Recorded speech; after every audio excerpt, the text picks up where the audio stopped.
ራስህን አትናቅ፣ አንተ በቂ ነህ። ሰላም፣ እንዴት ናችሁ? የጌታ ሰላምና ጸጋ ከእናንተ ጋር ይሁን። ዛሬ በዚህ መልእክት እግዚአብሔር ሊያወራችሁ ፈልጓል። ምናልባት ይህ ቪዲዮ እናንተ ጋር ከደረሰ መልእክታችሁ ስለሚሆን እባካችሁን እስከ መጨረሻው እንድታዳምጡኝና በዚህ መልእክት እንድትጽናኑ አደራ እላችኋለሁ። በዚህ መንፈስ ውስጥ ላሉ ወዳጆች ስለሚያስፈልግ ይሄ ቪዲዮ በተቻለ መጠን ሼር፣ ላይክ እንዲደረግ በድጋሚ እጠይቃችኋለሁ። ምናልባት ሰብስክራይብ ካላደረጋችሁኝ ደግሞ ሰብስክራይብ እያደረጋችሁ የደውል ምልክቷን ተጭናችሁ ኦል የሚለውን በመንካት ሁልጊዜ እምለቃቸው አዳዲስ መልእክቶች እንዲደርሳችሁ ደግሞም ከኔ ጋር ቤተሰብ እንድትሆኑ በጌታ ፍቅር እጠይቃችኋለሁ። አዎ፣ ራስህን አትናቅ። አንተ ለእግዚአብሔር አስፈላጊ ሰው ነህ። እግዚአብሔር በዚች ምድር ላይ ትርፍ ነው ብሎ የሚያስበው አይጠቅመኝም ብሎ የሚያስበው ሰው የለም። ሁሉንም ሰው እግዚአብሔር ስለሚፈልግ ለፈለገበት ዓላማ ሊያውለው ስለሚፈልግ የተፈጠረ እንጂ ለእግዚአብሔር ትርፍ ሰው የለም።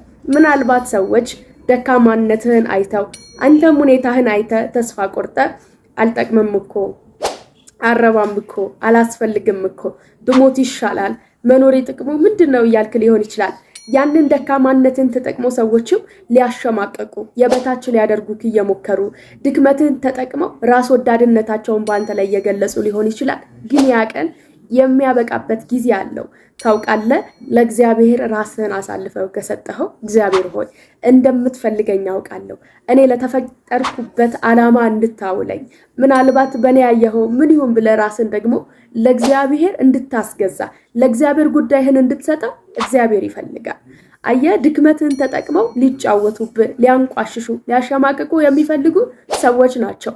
እግዚአብሔር ግን ደካማነትህን፣ ውድቀትህን፣ ተስፋ ማጣትህን ሲያይ ተስፋ ሊሆንክ፣ ብርታት ሊሆንክ፣ አባት ሊሆንክ፣ ሁልጊዜ በሄድክ ጊዜ ሊቀበልክ ዝግጁ ነው። እርሱ እግዚአብሔር ስላንተ ያስባል። እግዚአብሔር ፍቅር ነውና። ታዲያ ዛሬ ራስህን አዘጋጅ እስኪ፣ ራስህን ለእግዚአብሔር ተወው እስኪ። እግዚአብሔር ሆይ በእኔ ህይወት ላይ እንደወደድክ አድርግ፣ እንደፈቀድክ አድርግ በለው። ታውቃለህ፣ ምናልባት ይህ የተስፋ ቃል ህይወትህን ሊቀይረው ይችላል። እግዚአብሔር እየነገረክ ያለው ይህ ነገር ቤትህን ሊቀይረው ይችላል። ከወደቅክበት ምዕራፍ ሊያነሳ ይችላል።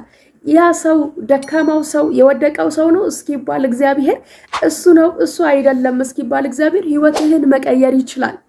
ምክንያቱም እግዚአብሔር ጋር 1000 ቀን እንደ አንድ ቀን፣ አንድ ቀንም እንደ 1000 ቀን ነው። የሰው አቆጣጠርና የእግዚአብሔር አቆጣጠር በፍጹም የተለያየ ነው። በሰው አቆጣጠር የረፈደ፣ የመሸ፣ የጨለመ ሊመስል ይችላል። በእግዚአብሔር አቆጣጠር ግን ልክ እንደዛ እኛ እንደምንገምተው እኛ እንደምናስበው አይደለም። ስለዚህ ረፍዷል፣ መሽቷል፣ ከዚህ በኋላማ በፍጹም ተስፋ የለኝም ብለህ ሊሆን ይችላል። ለእግዚአብሔር ረፍዶም አያውቅም፣ መሽቶበትም አያውቅም። አንተ ብቻ ልብህን አዘጋጅተህ ለእግዚአብሔር ትቻለሁ፣ ሰጥቻለሁ፣ የወደድከውን በእኔ ህይወት አድርግ ብለህ ፍቃድህን ስጠው። ምክንያቱም እግዚአብሔር የፍቃድ አምላክ ነው።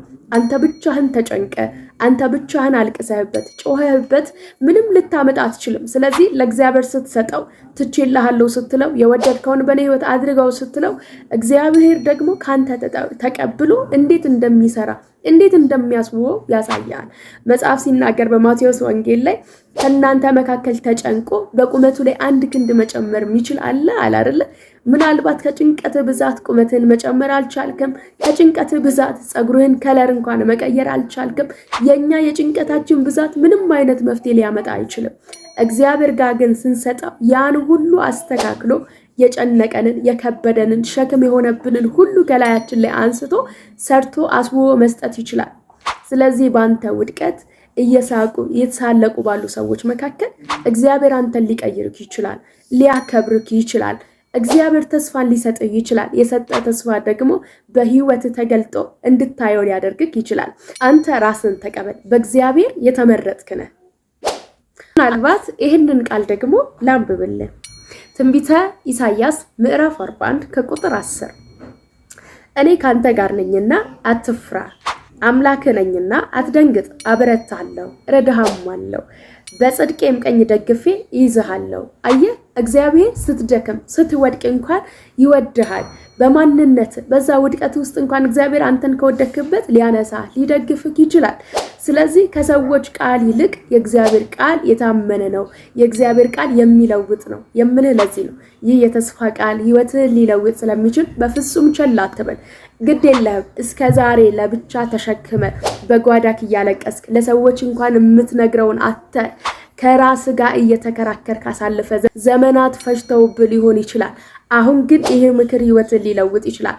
ተወው፣ ለእግዚአብሔር ስጠው። እግዚአብሔር እንዴት እንደሚያስውብ እንዴት ውብ አድርጎ እንደሚሰጥ ማየት ትጀምራለህ። የሰዎች ምላሽ ምንም ሊሆን ይችላል። የሰዎች እይታ ምንም ሊሆን ይችላል። አንተ ግን በእግዚአብሔር ከፍ ተደርገክ በእግዚአብሔር ተወደክ እየኖርክ ያለ ሰው እግዚአብሔር ዓለም ውስጥ አንተ የተወደድክ ሰው ነህ። ስለዚህ ራስን ለእግዚአብሔር አሳልፈ ስጥ። የሰዎችን ምክር፣ የሰዎችን ማንቋሸሽ፣ የሰዎችን ጥላቻ ተወው። ሁኔታህን ተወው። ራስክ ለራስክ የሰጠውን የሚወድቀት መንገድ ተወው። አንተ እግዚአብሔር ዓለም ውስጥ የከበርክ ሰው ነህ። ስለዚህ ህይወትህን መንገድህን ሁሉ ከዚህ ደቂቃ ጀምሮ ለእግዚአብሔር ተውለት። ምናልባት እኔ እንድረዳክ እንድጸልይልህ የምትፈልጋቸው ጉዳዮች ካሉ ኮሜንት ሴክሽን ላይ አስቀምጥልኝ አደራ እባካችሁ። ይሄ መልእክት ምናልባት የወንድ ጾታ ብቻ ተጠቅሜ የተናገርኩ እንጂ ለሁላችሁም ነው፣ ላንቺም ነው። አንቺም ብትሆኚ በፍጹም ራስሽን ዝቅ አድርገሽ በፍጹም እንደተጣልሽ የበታች እንደሆንሽ ሰዎች የሆኑትን መሆን ማትቺ ተራ ሴት እንደሆንሽ አድርገሽ አትቁጠሪ የኔ እናት። እግዚአብሔር ላንቺም አባትሽ ነው። መልእክቴ ብዙ ሰዎች ጋር ደርሶ እንዲባርካቸውና እንዲለወጡ ከወደቁበት እንዲነሱ ምክንያት እንድትሆኑ ሼር እንድታደርጉ በድጋሚ አደራላለሁ። በፍጹም ሰብስክራይብ ማድረጋችሁ እንዳትረሱ።